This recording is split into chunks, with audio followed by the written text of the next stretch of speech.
शलोम शलोम शलोम। यीशु मसीह नासरी के नाम में। हाँ, तो पिछले समय अभी हमने इसके पहले क्या जो चला है उस मान लीजिए ये सेकंड सेशन है, जिसमें परमेश्वर के प्रेम को हम कितने सुंदर तरीके से जान रहे हैं कि हर बात में हम कितने कमज़ोर हैं, उसके बावजूद भी वो हर कदम पर हमारे लिए कितनी सुंदर आपकी भाषा में व्यवस्था रखा है। मतलब व्यवस्था, इसको सहारा बोल सकते हैं, सामयिक। आप उसको क्या नियम कानून ये इससे बना के लेते हैं, विधि, जबकि मैंने बता दिया है कि ये देवरिम है, अल्फाज हैं।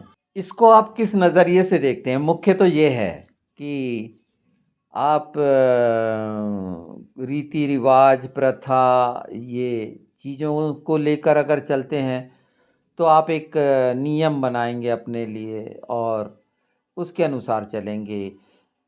ये गलत है सही है, इस पर मुझे कुछ नहीं कहना है। ये आपकी स्वतंत्रता पे है कि आप कितने स्वतंत्र होना चाहते हैं, या अपने जीवन में जो संप्रभुता शब्द है, परमेश्वर की संप्रभुता, तमाम प्रभुता हमारे जीवन में, उस कौन कौन से क्षेत्र में आप उसको देते हैं। ये इच्छाएं सब जुड़ी हुई हैं इस बात से कि जो आज हम जान रहे हैं उन बातों को कि कैसे उपवास से वो प्रसन्न होता है, और हमने एक भेद जाना और 58 में उस बात को, उपवास का तरीका हमने लैवावस्था में बहुत से बलियों के साथ देखा है। अलग अलग तरह के उपवास हमने देखे हैं पूरे तनाख में, मतलब उत्पत्ति से लेकर मलाकी तक, और प्रभु यीशु का जवाब अपने चेलों का के साथ कि उपवास कब और क्यों रखें और क्या कारण थे। अलग अलग इस पर लोगों की धारणाएं विचार हैं। यहाँ वो उस उपवास की बात चल रही है जहाँ परमेश्वर चाहता है कि जो अपने करीब करने के लिए जिससे वो प्रसन्न होता है, यहाँ प्रसन्न करने की बात है। नए नियम में अगर हम देखेंगे, नई वाचा में, तो चंगाई के लिए क्यों नहीं हुई दुष्ट आत्मा, ये एक अलग क्षेत्र है बिल्कुल। आज हम जान रहे हैं संपूर्ण चंगाई के लिए, संपूर्ण चंगाई का वादा कि मैं तुम्हें कैसे चंगा करूंगा, ये आप 57-58 में देखें। तो जब ये समय में हम हैं तो उससे थोड़े से आगे चलते हैं, उन पदों को भी देख लेते हैं कि उसके वादे हमारे लिए कि क्या क्या हैं, कि आप प्रकाश होंगे, पीछे उसका तेज आपकी रक्षा करेगा। ये सारी चीज़ें कितनी सुंदर, आपको पूरा आश्वासन, सिक्योरिटी उसके अनुग्रह में, खना में। जानने वाले जानते हैं कि खैत शब्द जो होता है, खैत, वो एक प्रोटेक्शन घेरे को दिखाता है जिसमें खना बना है, अर्थात अनुग्रह। और अनुग्रह के द्वारा सारा वो हर समय आपको प्रोटेक्शन में रखना चाहता है, अपने करीब रखना चाहता है। और आप उसमें से कैसे निकलते हैं, जैसे पता नहीं, कूद फांद के निकलते हैं, किस तरह से निकलते हैं, धोखा दे के, ये निकलना होता है। पर इन सब बातों के लिए एक चीज़ रख दी गई कि गलती आपने अगर ऐसी कर ली हैं और आपको ऐसा लगता है तो उसके साथ उपवास में आप क्या करेंगे। हालांकि मैंने उपवास के बारे में बता दिया है कि उपवास वो हिस्सा है मनुष्य का जो जो आनंदित करता है, इस पूरी पूरी विश्वास के साथ आनंदित करता है कि जिस संदर्भ में वो रखा जा रहा है वो उसका पूरा होगा। तो ये निर्णय, अगर लालच से भरा इंसान है तो उसका सोच जो शरीर के अनुसार है तो वो उसके अनुसार होगा। तो इसका ये मतलब नहीं है कि जो मैं बात कर रहा हूँ शरीर वालों के लिए कर रहा हूँ, मैं नहीं कर रहा बिल्कुल। मैं उन बातों के लिए कर रहा हूँ जो आत्मा की है, मेरे को शरीर से कोई लेना देना नहीं। शरीर से कौन से लेना देना है कि अगर वो सचमुच में पवित्र आत्मा का मंदिर है तो वो एक खूबसूरत भेंट है परमेश्वर के लिए, जीवित बलिदान है धन्यवाद का। पर जो शरीर के अनुसार बात करते हैं या चाल चलन करते हैं या वार्तालाप करते हैं, उनके विषय में मेरा ये कहना है, क्योंकि हो सकता है इन बातों को अच्छी तरह से ना समझा गया और जाना गया, तो वो हिस्से को मैं यहाँ पर नहीं लाया हूँ। और जो आत्मा का है वो हम जान रहे हैं कि किस उपास से प्रसन्न होता है। तो हम उसको 10 से आगे देखते हैं या 10 के आसपास देखते हैं। पिछले समय में हमने 9 तक तो वैसे ही जाना। सुनिए। उदारता से भूखे की सहायता करे और दीन दुखियों को संतुष्ट करे, तब अंधियारे में तेरा प्रकाश चमकेगा और तेरा घोर अंधकार दोपहर का सा उजियाला हो जाएगा। और यहोवा तुझे लगातार लिए चलेगा और काल के समय तुझे तृप्त और तेरी हड्डियों को हरी भरी करेगा। और तू सींची हुई बारी और ऐसे सोते के समान होगा जिसका जल कभी नहीं सूखता। हाँ, यहाँ तक हमने सुन लिया कि भरपूर रहेगा। आखिरी लाइन है, ऐसा होगा कि जल कभी नहीं सूखता। ये जल हम जब प्रभु यीशु को बोलते हैं कि जीवन का जल है, तो हम क्यों बोलते हैं जीवन का जल है और नहीं सूखना, सोता बन जाना? तो कौन सी बातें हैं जो हमारे जीवनों से, वही तो है जो चाहते हैं कि हम अपने जीवनों से उसकी कौन सी चीज़ों को प्रकट करना चाहते हैं? उसमें मुख्य है उसका प्रेम। और ये सारी चीज़ें जब हमारे अंदर रहेंगी तो ये प्रवाहित होती हैं। जैसे प्रेम ही तो वो आकर्षण है जो प्रभु के प्रेम में आप रहेंगे तो भूख प्यास का पता ही नहीं चलेगा। आप इंतज़ार करेंगे और चाहेंगे उसकी बाट जो रहें। तो ये भूख प्यास जैसी ज़बान की और ये सारी शरीर की आवश्यकताओं से इंसान हटने लगता है, क्योंकि उसको बेहतर से बेहतर और संतुष्टि का एहसास होता है। एहसास सिर्फ नहीं होता, वो कन्फर्म रहता है। तो इसमें बताया गया है कि उदारता से किन के लिए? भूखों के लिए। यही लिखा है ना पहला शब्द। तो किस बात के? भूखे प्यासे सहायता करना, दीन दुखियों को संतुष्ट करें, है ना? तब तेरा अंधियारा प्रकाश के तरह चमकेगा। दीन दुखी भूखे करना उदारता से है। उदारता जुड़ी हुई होना चाहिए, नहीं स्वार्थ के लिए कि मैं 100 भूखों को खिलाऊंगा तो मेरे को ये हो जाए। हाँ, समझ गए होंगे, वो हिस्सा बिल्कुल नहीं है। परमेश्वर स्वयं चाहते हैं कि आपका प्रकाश जो प्रभु यीशु के द्वारा उद्धार पाने से आपने पाया है वो फैले। उपवास का कारण बताया गया है कि भूखे, उदारता से किस बात के भूखे? यीशु किन के लिए आया? जिनको वचन की भूख प्यास है। यहाँ सिर्फ और सिर्फ उनकी। आप जाके खिला रहे पिला रहे हैं लोगों को, और उससे अगर आप सोचते हैं ये बहुत अच्छा काम है, क्योंकि भावनात्मक काम है, मदद करना, खिलाना, अपनी रोटी खिला देना। वो याद आता होगा रोटी खिलाने में। तो अभी मेरे बच्चे सो रहे हैं, दरवाज़ा बंद कर लिया है ना?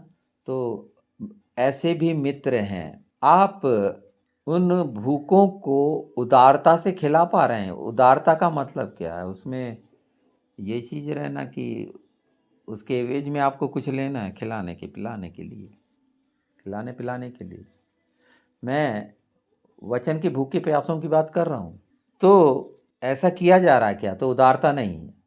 और अगर उदारता नहीं है तो परिणाम नहीं। उपवास के लिए ये हिस्सा आपके जीवन में बनता है। ये जीवन में है तो उपवास का मतलब है। उदारता अगर है तो उपवास का मतलब है। नहीं तो इसके पहले हमने इच्छाओं का जान लिया है।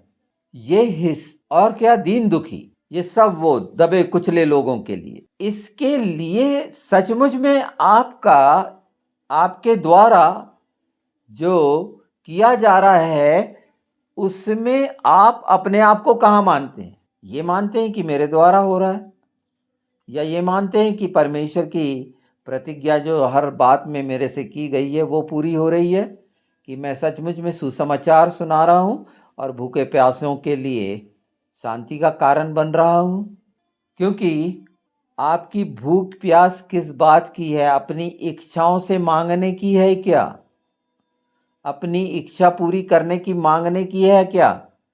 तो निश्चित आप वो जो सड़क पे भिखारी रहते हैं या कहीं, यार ये तो वो दिखावा करके एक थैली लेके कि मैंने आज 50 भिखारियों को खाना खिलाया, वह करेंगे, है ना? चौराहे पे ये करेंगे। और ये इसीलिए बता रहा हूं कि आप कर रहे क्या हैं, उपवास कर रहे हैं ना, उपवास आपने चुना है करने के लिए, प्रायश्चित का ना, कि पश्चाताप का। इस बात को मैंने बता दिया है कि पश्चाताप का जो समय है, पश्चाताप करना अपने हिस्से को लोगों के लिए, जकई ने कितना 4 गुना वापस करने की बात कही थी, है ना, क्या था, पश्चाताप था ना, ये पश्चाताप का दिन है ना। आपको दिन का चुनाव करना है। मैं बार बार बोल रहा हूँ कि इसको पश्चाताप का दिन बिल्कुल है, पर वो किस लिए है, वो आनंद देने के लिए है ना, कि ये दिन आया है उसकी पवित्रता का, वो हमको पवित्र करने आया है। इतनी सरल बात। आप क्या होना चाहते हैं ये तो आपका निर्णय है कि इस दिन को आपने और दिनों की अपेक्षा बराबर ले लिया है। आप स्वतंत्र हैं। आप उसको कितना गुना लेने की इच्छा है ये आप पर है, कि आप 100 गुना देते हैं तो 100 गुना लेंगे, 30 गुना देते हैं तो 30 गुना लेंगे। उससे अगर कम है तो फिर ये बात सोचिए, अगर माइनस में है तो और बात भी सोच लीजिए कि आप किस तरह से हिला हिला के दबा दबा के करते हैं क्या ये सारा। तो उदारता से करोगे तो उदारता से पाओगे हर क्षेत्र में। मैंने ये कभी नहीं बोला कि इस तरह का उपवास करेगो तो कुछ नहीं मिलेगा। अरे उसका है सब, उसकी मर्जी, मैं कैसे बोलूँगा। आपको निश्चित करना है ना कि आप कैसे लेते हैं, अपना प्रकाश फैलाना चाहते हैं। और ये इसलिए है कि ये प्रायश्चित का दिन जो ठहराया गया, योम किपुर, मिलने का, इकट्ठे होने का, आनंद मनाने का है। हाँ, उसका एक दूसरा भी होगा, जो बकरी होंगे, भूसी होंगी, उनका भी जलने का, अलग करने का, नरक में डालने का, वो भी दिन है।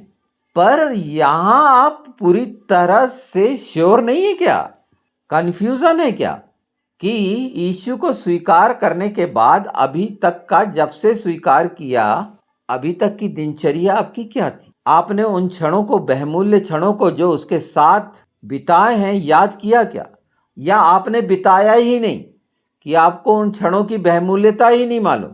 हाँ, आपकी खूबसूरत यादें मेमोरी में बड़े विशेष विशेष जो पर्सनालिटी होती होंगी आपके दिमाग से, या आपके शुभचिंतक, या आपके प्रेमी प्रेमिका, वो क्षणों को आप कैसे संजो के रखते हैं। रखते हैं बिल्कुल, और रखना चाहिए। खूबसूरत यादें क्यों ना जुड़ी हों। तो आपने खूबसूरत याद क्रूस की मृत्यु को माना क्या। आपकी खूबसूरती यादों में वो कब्र दिखती है खाली। ये खूबसूरत यादें, इससे खूबसूरत कोई यादें नहीं हो सकती। ये यादें हैं, या हमेशा स्मरण रखना है। ये सब बातें मैं इसलिए कर रहा हूँ कि आप स्मरण कर लें, क्योंकि ये सब आगे जाएंगे, हम 13 में देखेंगे तो यही विश्रामवार को पवित्र मानने के लिए स्मरण रखना।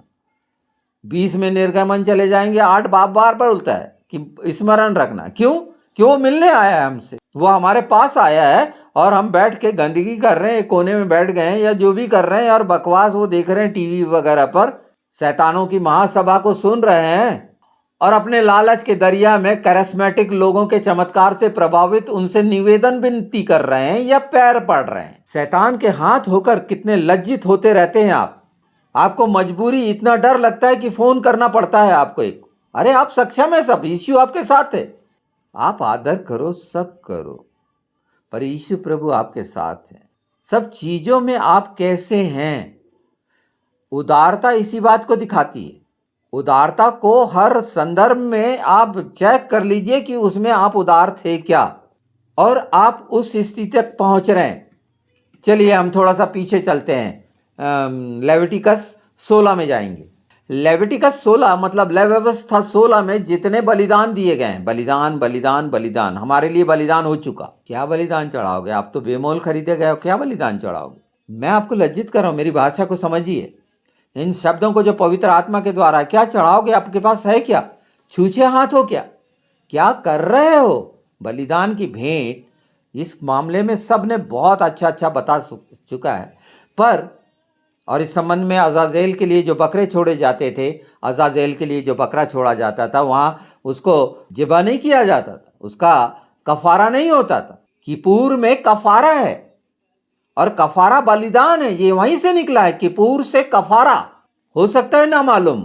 कफारा वो कुर्बानी का, कफार ये सब हिब्रू के निकले हुए शब्द हैं और फैल गए अलग अलग भाषा में, पर मूल जो है वहीं पर है। अरामी भाषा में जाएंगे, ग्रीक में जाएंगे, सब ये मिलेगा आपको, मैं भाषा में नहीं, पर कफार बलिदान के लिए है, उदारता का बलिदान, धन्यवाद के बलिदान सुने हैं आपने ना। सचमुच में धन्यवाद देते हुए उसकी जो वो हमारे लिए काम करता है, उसकी क्या सुनहरी यादें हैं आपके साथ संजोई हुई, जो आपके जीवनों में उसने बड़े बड़े काम किए, उसको एक क्षण के लिए याद करके, वो बहुमूल्य क्षणों को याद करते हैं कि कब आप उस नंगेपन से आपको कपड़े उड़ाए गए, वो जब अंधेरे में पड़े थे कब निकले, वो क्षण याद है आपको कि आप कहां से गिरे थे और किसने उठाया, याद है? प्रभु यीशु आज से 2000 साल पहले ये हमारे लिए सब कुछ करके गए। यहूदी आज वो जो रीति करते हैं वो बिल्कुल सही है, वो आप नहीं कर सकते, वो व्यवस्था का पालन आपके बस की बात नहीं है। आप कोशिश कर सकते हैं प्रभु यीशु में सरल होकर ये सारे बलिदान को, कि वाकई में उदारता से बलिदान करना, उदारता का बलिदान, ये सारे कि अपनी रोटी दे देना, ऐसे कि एक ही दिन उपवास रखे कि उस दिन जो मेरा सर्वोत्तम खाना है मैं किसी भूखे को खिला दिया, हो गया। क्या करते हैं यहाँ के लोग, तो जानवरों को खिला के पुण्य समझते हैं, मनुष्य को खिलाना नहीं आता। लोग कितनी बुरी तरह अंधकार में पड़े हुए हैं, उदारता से खिलाना आया ही नहीं, सिर्फ सेटिस्फैक्शन मनोभाव भावनाओं प्रधान स्थिति में रहने के कारण, भावनाओं से भरे रहने के कारण शारीरिक समस्याओं से ग्रस्त है। ये आत्मा के रास्ते पे कैसे चलेंगे? आत्मा का रास्ता इनके शरीर और सोच और बुद्धि के अनुसार है। अगर इनके अनुसार होता तो प्रभु यीशु को आना पड़ता क्या? यही अपना बलिदान चढ़ा लेते, कहीं अपना खून चढ़ाते ही है ना। तांत्रिक लोग गंदे घिनौने ये, और उन पर विश्वास करते हैं ये लोग, जो घिनौने काम मनुष्य के विरोध में नाश करने के लिए करते हैं, तो शैतान नाश करने के लिए करता है, और करवाने वाला भी तो शैतान हुआ, शैतान का साथी हुआ। ये कोई कठिन बात है? उदारता नहीं है। उदारता अगर होती तो उदारता का बलिदान होता। मैंने बताया ना कि खूबसूरत है उसका आगमन, ये पश्चाताप, ये क्षण, ये दिन, उसके साथ हर दिन खूबसूरत है आत्मा में। शरीर के लोगों के लिए नहीं है, कुछ भी नहीं है। उनके लिए थोड़ा सा ये लगता है कि आज अच्छा लगा, शैतान फिर उनके कान उमेटता है, ले जाता है उस रास्ते पर, और उनसे वही करवाता है जो हमेशा से पिछले समय से हमारी प्रार्थना नहीं सुनी जा। बिल्कुल, कैसे सुनी जाएगी? बोल दिया ना परमेश्वर ने, क्यों नहीं सुनी जाती? तो आज जब हम इस खूबसूरत समय में इस बात को जो आएगा, हो सकता है आपको ये 10 दिन बाद मिले, 20 दिन बाद मिले, 50 दिन बाद मिले ये वीडियो, पर मिलेगा तो जरूर। अगले साल की तैयारी करना, और समझ आ जाती थी उसी दिन को यौम किपोर मान लेना, और अपनी कुर्बानी उस बात की कर देना कि उस तमाम काम आपके जो हैं उदारता के द्वारा हों। हम थोड़ा सा देख लेते हैं इस हिस्से को। जब बलिदान की बात आ गई है कि 2 बकरे लिए जाते थे, एक हमारे पाप के लिए छोड़ा जाता था और एक महायाजक के लिए, तो थोड़ा सा इसको सुन लीजिए, है ना। ये 16 उसी से संबंधित है, और बलिदान और कफारा उदारता का हो, जैसे धन्यवाद की भेंट है, ये बलिदान समझें जो हमको मिल गया है, और उदारता का बलिदान प्रभु यीशु की उदारता का बलिदान है जो हमको उसने बिन मोल, हमने कुछ नहीं चुकाया और उसने हमारे लिए कर दिया, अपना कफारा दे दिया। तो यौम किप्पोर का एक ये हिस्सा भी जान लो। और मुझे लगता है कि ये इतना और इतना छोटा सा, इतना सरल है, ये परमेश्वर के समय से आया कि हर साल करते थे, और एक बलिदान की आवश्यकता थी। आपको बार बार कफारे की ज़रूरत नहीं है, एक बार हो चुका है, उनके लिए है हर साल। और अब तो उनके पास हैकल भी नहीं है, सिनेगॉग नहीं है, आपके पास तो हमेशा का भवन है स्वर्गीय स्थान में, हमारा जहाँ राजा रहता है, हमारा प्रभु रहता है। आप क्या मानते हो उसको, वैसा बोलिए। मेरा तो सब कुछ रहता है, मैं ऐसा बोलता हूँ, क्योंकि इसके अतिरिक्त तो मेरा है कौन। और वो लज्जित नहीं होने देता, हर बात में ईमानदार और सच्चा है, क्योंकि वही सब कुछ है। ये जब तक आपके हृदय में नहीं आएगा, बंद करो शैतान की तारीफ, अनजाने में जो करते रहते हो। मेरे को बहुत से ये इस तरह से आते हैं, शैतान तंग कर रखा है, परेशान कर रखा है, और ये कर रखा है, वो कर रखा है, ग्रस्त हैं नफरत की। वो जो लगाए हैं पौधे घर के अंदर अविश्वास के एक दूसरे से, और बार बार बोला है कि अपने अपने अपराध मान लो। तो कब मानोगे? उदारता होगी। बाप बड़ी उम्र का है, नहीं मानेगा। मैं अपने बेटे के सामने, छोटे के सामने कैसे मान लूँ? माँ नहीं मानेगी, अब मेरी पोल खुल जाएगी। बच्चे नहीं मानेंगे कि हमने अपने माँ बाप को के प्रति क्या सोचा था। बाप माँ कितनी चिंता करते हैं। कोई माँ बाप बुरा अपने बेटे के लिए, बच्चों के लिए सोचते हैं क्या? क्योंकि लिखा है, बाइबल में लिखा है, औलाद सोचती है ना, बाप नहीं सोचता।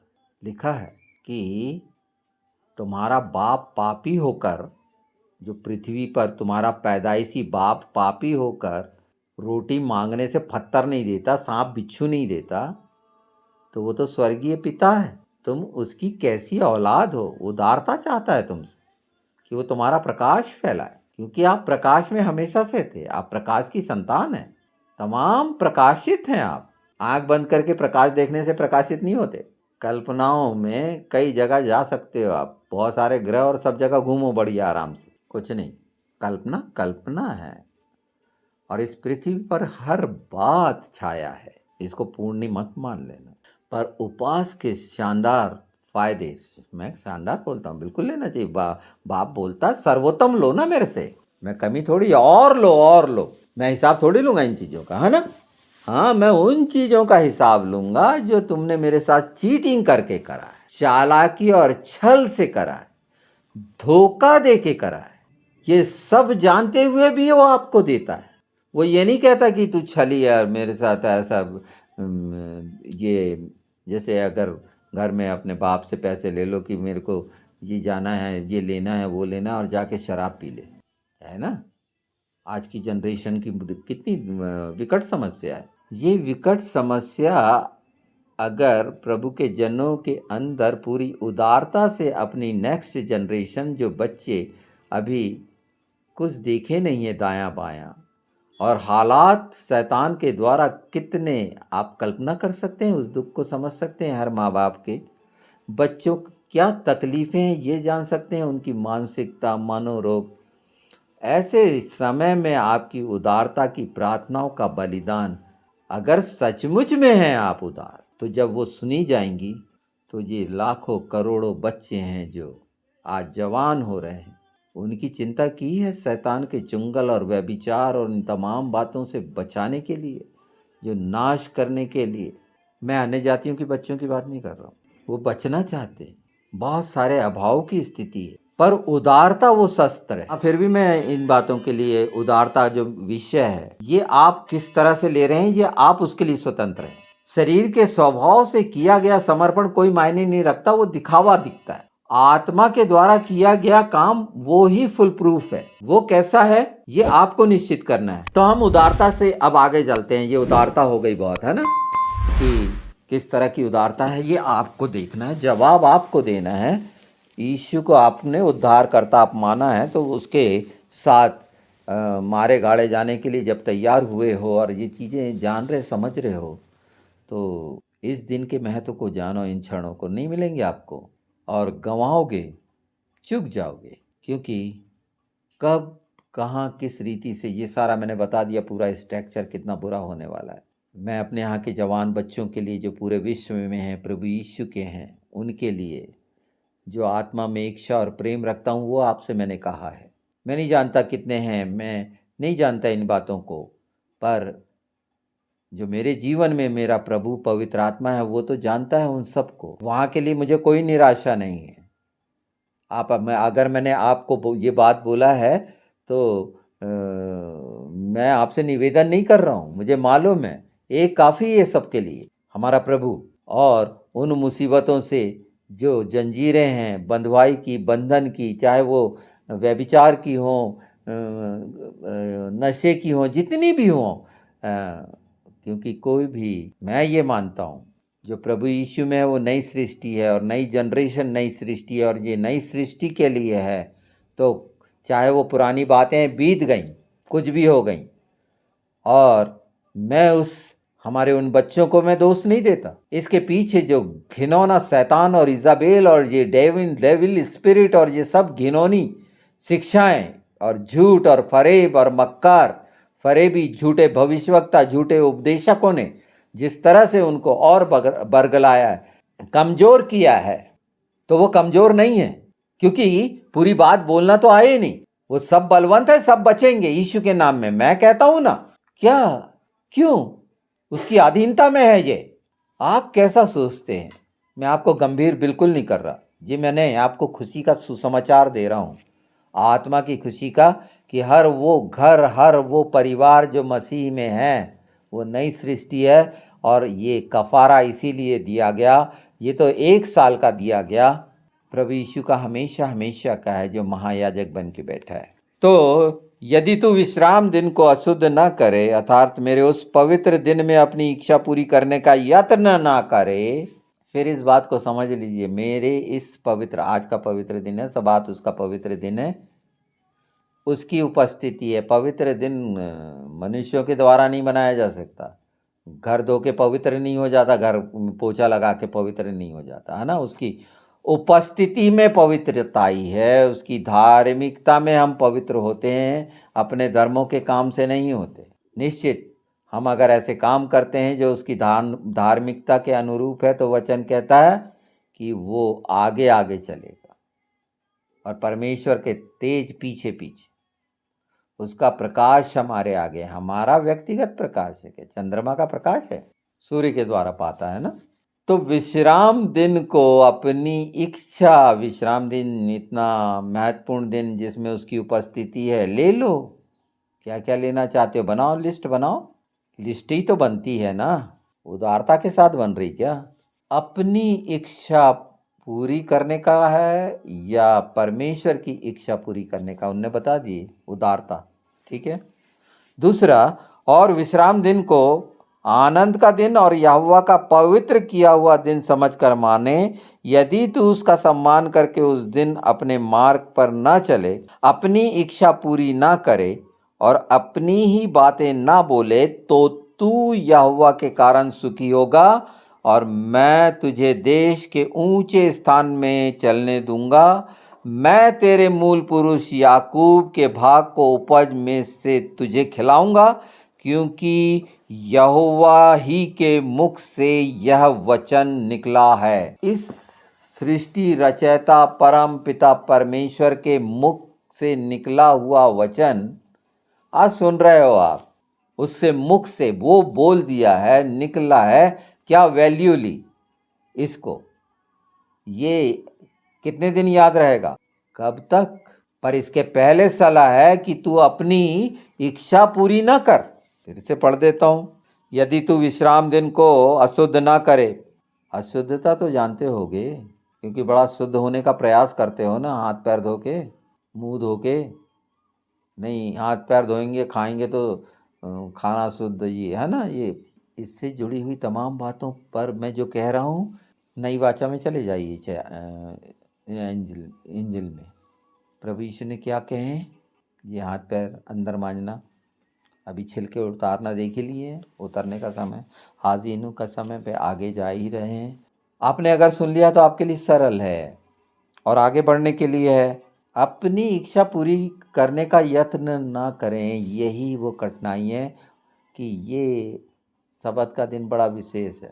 सबत के दिन जब काम लेने लगा फिरौन इजराइलियों से, तो हाहाकार मच गया। बाप ने बोला अब बहुत हो गया, नहीं, ये मेरे दिन को भी इन लोग इस तरह से कर रहे हैं। प्रभु यीशु ने सबत के दिन ही चंगाई क्यों दी, और आवाज़ दिया, गधे को पानी पिलाने नहीं ले जाओगे सबत, वो प्यासा होगा। तो सबत के दिन कुछ तो करते हो अपना, मतलब विश्राम वार का दिन, शनिवार सूरज डूबने के पहले तक का समय, जो शुक्रवार शाम से शुरू होता है। हाँ, आप विश्राम वार इतवार मानते हैं, यह आपके अनुसार, उस बात में मुझे कुछ नहीं कहना है। पर पवित्र शास्त्र में जब ये बातें बड़ी साफ साफ हैं और स्पष्ट हैं, और कोई भी इस पर किसी भी तरह की टिप्पणी अगर करना चाहता है तो पहले अगर उसे तोरा का ज्ञान होना जरूरी है, और उसी के बाद करे ये शब्द पर, और ख़त्म हो गया और शुरू हो गया।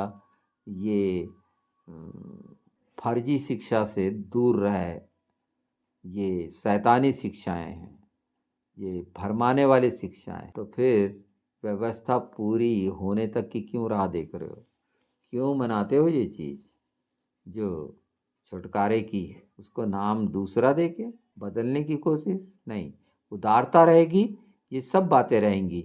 और अपनी इच्छा पूरी करने के लिए, अपनी इच्छा पूरी करने के लिए ये पवित्र दिन में जो मिलने आ रहा है, आपके घर में कोई मेहमान मिलने आता है तो उस दिन अपनी इच्छाएं पूरी करते हैं कि मेहमान के साथ मेहमान नवाजी में उसको प्रसन्न करने का काम करते हैं। क्या करते हैं ये आप देखिए, कि आपके यहाँ कोई मेहमान आता है तो उससे इच्छा पूरी करवाते हैं कि जाना, आज ये बुला दीजिए, घर में ये खा लेते हैं। ऐसा उसके द्वारा इच्छा पूरी करते हैं, कि उसकी इच्छा पूरी करते हैं, उसे प्रसन्न करते हैं ना। हमारे यहाँ एक आदरणीय आया है, तो जब आप प्रभु यीशु पवित्र आत्मा और पिता के साथ ये जब अपने घर में एक साधारण जो मट्टी का इंसान है जो मर जाएगा, उससे भावनात्मक जुड़े हुए ये सारा काम करते हो, कोई नहीं रहेगा, मैं आप कोई नहीं रहेगा। और वो दिन जिसमें वो आ रहा है, उस दिन क्या कर रहे हो? एंजॉय कर रहे हो क्या उसके साथ? नहीं, पता ही नहीं क्या करना है। जब लगेगा यीशु के नाम में बुलाएंगे ना पवित्र आत्मा को, और फिर कितना अजीब है ना, सुन के अजीब ही लग रहा होगा। इंसान गलती करता है पर पीछे शैतान है। आप दोषी नहीं हैं, आप निश्चिंत रहिए। वो आपके अंदर इच्छा भी पैदा कर रहा है तो शैतान पैदा कर रहा है, आप दोषी नहीं हैं। कब? जब वाकई में प्रभु यीशु के सामने अपने गुनाह और निर्बलता को मान ले कि ये चीज़ें मेरे से नहीं होती, मैं बहक जाता हूँ, मुझसे ये हो जाता है। कितनी सुंदर बातें लिखी हुई हैं। और उससे आगे सम्मान करना बता ही दिया। उसके मार्ग पर चलना हम बहुत समय से सीख रहे हैं, आत्मा का मार्ग है ना। तो ये सारे अवार्ड्स आपके लिए हैं, सब कुछ ले सकते हैं आप। हर क्षण आपके लिए सर्वोत्तम है, हर क्षण। उन क्षणों को आप कैसे, कहाँ पर, किन विचारों में, ये आपको चेक करना है। ये सब कुछ जो परमेश्वर ने हमारे लिए रखा कि इसका भरपूर आनंद ले। नहीं तो वो हर साल एक बकरे का चढ़ना, वो अज़ाज़ल के लिए छोड़ा जाने का क्या मतलब था? कोई भी मतलब नहीं। वो बचाना चाहता था, नहीं तो क्यों रखता वो प्रथा? और उसी प्रथा को नए तरीके से, नई वाचा में प्रभु यीशु ने पूरी कर दिया हमेशा के लिए। दिखाना चाहता था ना परमेश्वर की अपना प्रेम कितना है। और अपनी औलाद से भी वो यही चाहता है कि वो जो स्वभाव है परमेश्वर का तुम्हारे जीवन से प्रकट हो। So simple. अगर इसको आप कठिन बनाते हैं अपनी इच्छा और लालसा के कारण, और शरीर के अनुसार प्रश्न चाहते हैं आत्मा से, तो दुष्ट आत्मा ही प्रश्न जवाब देंगी मुझे लगता है। शरीर के अनुसार तो आत्मा का कोई लेना देना नहीं है प्रभु, दुष्ट आत्माओं का जरूर लेना देना है, और जवाब मिल रहा होगा कल्पनाओं में, सपने में, दर्शन में। बड़े बड़े कल्प दर्शन और ये सब देखते हैं ना। तो आज के लिए जो ये बात कहेगी, मैं उसके पहले जो बोल रहा था लेविटिकस, वो जाते जाते मैं बता दूं। पर सब बातों के पीछे जो कहा गया है परमेश्वर भलाई का है, उसकी ये इतनी महान भलाइयों को मैं बता रहा हूँ। और इन भलाइयों को आप कैसे लेते हैं, इसके लिए आप स्वतंत्र हैं। और वो गुस्सा नहीं होता। हो सकता है मेरे बोलने के कारण आपको कुछ लग रहा हो, ऐसा फीलिंग्स लग रही हो। नहीं नहीं नहीं, वैसा नहीं है। मैं आपसे प्रेम रखता हूँ, तमाम सुनने वाले चिंता मत करिए। जितने सब्सक्राइब करें मैं आपके लिए रखता हूँ पिता के सामने भाई। ऐसा नहीं है, आपको बिल्कुल परेशान होने की ज़रूरत नहीं है, क्योंकि पीछे तो आपके शैतान वो सारा कुछ कर देता है। इसीलिए अपने साथ रखना बंद करिए ना। यही तो करना चाहिए ना, कि अपने साथ क्यों रख रहे हैं हाथ पकड़ के? दूर कर दीजिए, आपकी इच्छा के कारण वो आपके करीब आ जाता है। तो अगर हम इसको देखेंगे 16, तो दो चार चीज़ें सुन लेते हैं। जो अज़ाज़ेल बड़ा नाम रहता है, पर वो 11 के बाद में पढ़ देता। हारून उस पाप बलि के बछड़े को जो उसी के लिए होगा समीप ले आया। ये किसके लिए होगा? उसी के लिए, पाप बलि का बकरा। और अब उसको चढ़ाया जाएगा पाप बलि से मुक्त। इसके पहले जितनी है अन्न बलि और ये तमाम बलियों का उल्लेख है, और ये अपने निश्चित समय पे पूरा हुआ। ये निश्चित समय ठहरा दिया गया और हमारे लिए हमारा प्रभु कुर्बान होकर सामने खड़ा रहेगा। शैतान उस तरफ न्याय के लिए होगा और उसका क्या हश्र होना है वो पहले ही घबरा गया है। न्याय में ये होगा, हम छुड़ाए हुए हैं पहले से, तो आत्मा में आनंदित रहें, उदारता के साथ अपनी इच्छाओं को देख लें और उस मार्ग पर जो परमेश्वर ने निश्चित किया और चलने के लिए कहता है कि उसकी पवित्रता में उसके साथ बने रहें, तो आप क्या कुछ होंगे।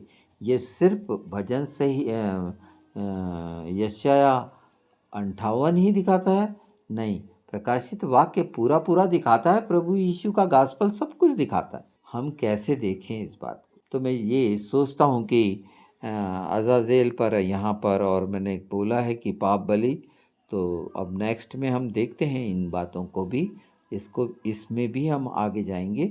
और थोड़ा जो समय बीता है, तो जब भी आपके सामने ये बात आएगी निश्चित, क्योंकि ये पवित्र आत्मा के द्वारा इसी दिन निश्चित किया गया और आप सुन रहे हैं पवित्र आत्मा के द्वारा, तो ये बातें अपने आप में सामर्थी बन के पवित्र आत्मा के द्वारा उन जहाँ कोई मदद नहीं है, ये मददगार हो जाएगा यीशु के नाम में।